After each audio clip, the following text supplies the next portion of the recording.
किया जाता है, या सीधे नकली शहद जैसे कॉर्न सिरप या राई सिरप का उपयोग करते हैं जो कभी भी क्रिस्टलाइज नहीं होता। हाल ही के डेटा के अनुसार भारत से 90% सरसों का शहद निर्यात होता है। मधुमक्खी पालक जो इस अत्यधिक लाभकारी शहद को निकालते हैं उसे उपभोक्ताओं तक नहीं बेच सकते। उसका कारण यही गलत धारणा है। इसलिए उनके पास एक ही विकल्प है कि वो शहद को एक्सपोर्टर को बेच दें, वो भी सस्ते दामों पर। जबकि विकसित देश जैसे अमेरिका और यूरोप में ये गलत धारणा नहीं है। वहाँ क्रिस्टलाइज शहद को सेट हनी के नाम से बेचा जाता है, वो भी अच्छे दामों पर। अब क्रिस्टलाइजेशन के पीछे का विज्ञान देखते हैं। शहद मोनोसैकेराइड्स का एक सुपर सैचुरेटेड मिश्रण है जिसे डेक्सट्रोज और लेव्युलोज कहते हैं। इनकी मात्रा 70% से अधिक होती है।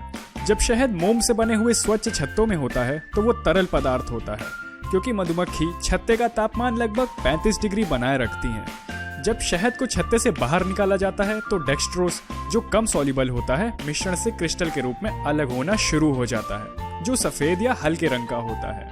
ये क्रिस्टलाइजेशन या दानेदार होने की गति 4 फैक्टर पर निर्भर होती है, जिसमें सबसे प्रथम है फूलों का प्रकार, क्योंकि हर फूल के नेक्टर में डेक्सट्रोज और लेव्युलोज की मात्रा अलग अलग होती है।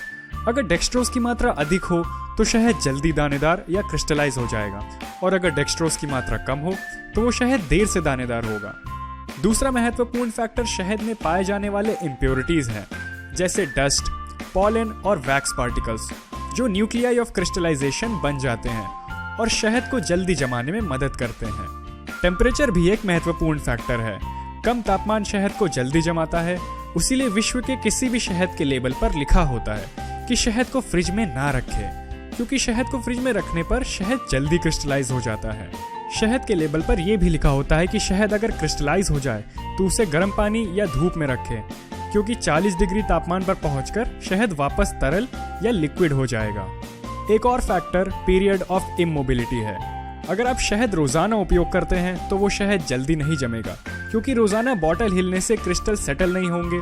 लेकिन अगर शहद को अधिक समय के लिए रख दिया जाए तब शहद जल्दी जम सकता है। क्रिस्टल बनने की गति से शहद का टेक्सचर तय होता है।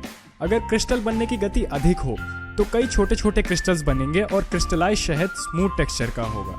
अगर क्रिस्टल बनने की गति धीरे हुई तब क्रिस्टल बड़े होंगे और शहद का टेक्सचर ग्रेनी होगा।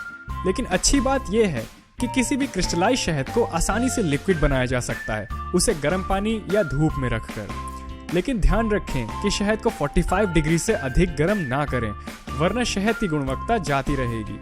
तो अगले समय जब भी आप क्रिस्टलाइज शहद देखें तो उसे नकली या मिलावटी ना समझें, बल्कि लोगों को सच्चाई से अवगत कराएं। हमारा मानना है कि लोगों तक तभी प्राकृतिक शहद पहुंच पाएगा जब वो इस गलत धारणा से बाहर आएंगे।